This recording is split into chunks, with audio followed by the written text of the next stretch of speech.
उस खबर के संदर्भ में थोड़ी सी बात किया जाना बेहद जरूरी है। इंदौर एक सांस्कृतिक शहर है। उस सांस्कृतिक शहर में आबकारी विभाग के एक अधिकारी के द्वारा 5 सितारा होटल में पार्टी दी गई और उस पार्टी के अंतर्गत 2 लाख रुपए का बिल बना, लेकिन एक्साइज डिपार्टमेंट के अधिकारी के द्वारा चाहा गया कि इस बिल का भुगतान न किया जाए, होटल इसको रफा दफा कर दे।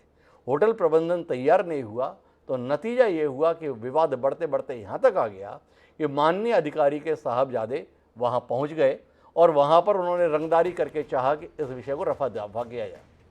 वहाँ के कलेक्टर मनीष सिंह ने इस पूरे मामले की जांच कराई और दोनों अधिकारियों के उस कार्य क्षेत्र से हटाते हुए विभाग को यह आग्रह किया है कि इनका तबादला किया जाए। लेकिन क्या इतनी ही सजा पर्याप्त है? इस पर बात होनी चाहिए। मेरे साथ में हमारे संवाददाता महेश जुड़े हुए हैं। महेश जी, थोड़ा इस घटनाक्रम के संदर्भ में रोशनी देंगे?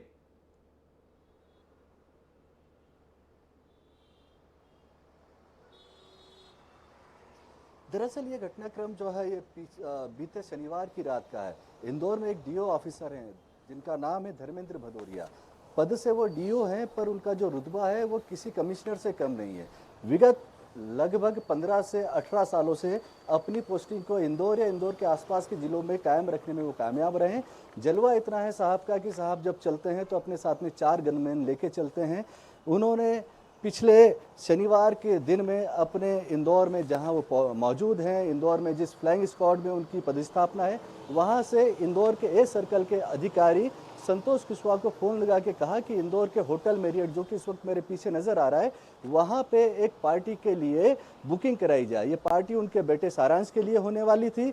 सारांश अपने मित्रों के साथ में रात में यहाँ इस पार्टी में पहुँचते हैं, जमकर शराबखोरी करते हैं और शराबखोरी करने के बाद में जब 2 लाख रुपए का बिल बनता है तो वो बिल को ये बोलते हुए मना कर देते हैं देने से कि इस विषय में संतोष कुशवाहा बात करेंगे। मैनेजमेंट उनसे आग्रह करता है, चूंकि आबकारी का और किसी बड़े होटल का वहाँ पे बार जहाँ होती है उनका अपना एक नाता होता है, एक दूसरे से मेल जोल होता है।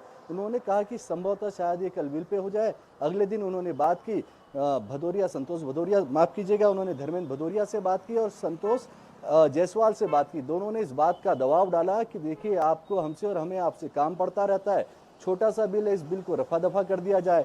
होटल मैनेजमेंट ने कहा कि 10 या 20 हज़ार का बिल होता तो हम शायद कुछ इसमें कर सकते थे, पर 2 लाख रुपए की रकम जो होती है एक बड़ी रकम होती है, इस बिल को आपको भरना होगा, अन्यथा हमारे लिए परेशानी बनेगी।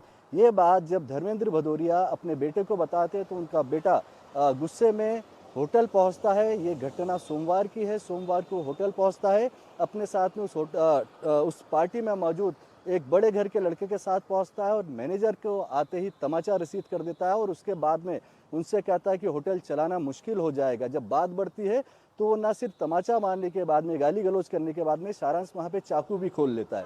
तो ये कहीं ना कहीं मामला इसको इस तरीके से देखा जाना चाहिए कि ये एक मैनेज्ड एनार्की है। सिस्टम के अंदर बैठे हुए लोगों ने अपना एक सिस्टम बना लिया है जो इस तरीके की कार्रवाई करते रहते हैं। ये मामला चूंकि सामने आ गया तो इसको लेकर चर्चाएं हो रही हैं। हालांकि मैनेजमेंट ने जब इस तरह की बदतमीजी हुई तो मैनेजमेंट ने इस पूरे मामले को इंदौर कलेक्टर मनीष सिंह के सामने ले जाया गया। मैं आपको बीच में रोकना चाहूंगा। ये जो चाकू निकालने वाली घटना है, तमाचा मारने वाली घटना है, इसके संदर्भ में केवल कलेक्टर को शिकायत की गई या पुलिस थाने में रिपोर्ट भी कराई गई है? इसमें कोई जानकारी है आपके पास?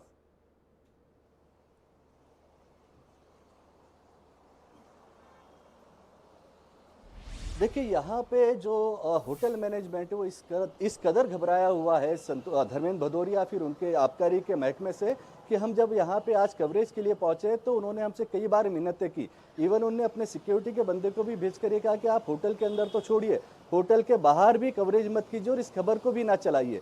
तो इससे ये समझ में आता है कि कितना दबाव है। इस दबाव के बावजूद होटल मैनेजमेंट के जो बड़े लोग हैं उन्होंने कलेक्टर से राब्ता किया।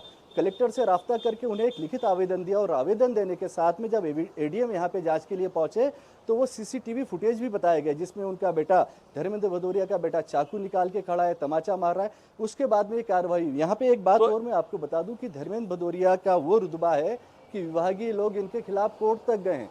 कोर्ट से इस बात के ऑर्डर हो चुके हैं आज से 3 साल पहले कि उनका इस संभाग से बाहर, इस जिले से बाहर ट्रांसफर कर दिया जाए, पर आज तक उनका यहाँ से ट्रांसफर बाहर नहीं। कुल मिला के पूरा सिस्टम कटघरे में है। इंदौर कलेक्टर मनीष सिंह ने अपने स्तर पर कार्रवाई की कि उनके पास जो जिम्मेदारी है वहां से उन्हें हटा दिया, लेकिन इतना मात्र पर्याप्त नहीं है।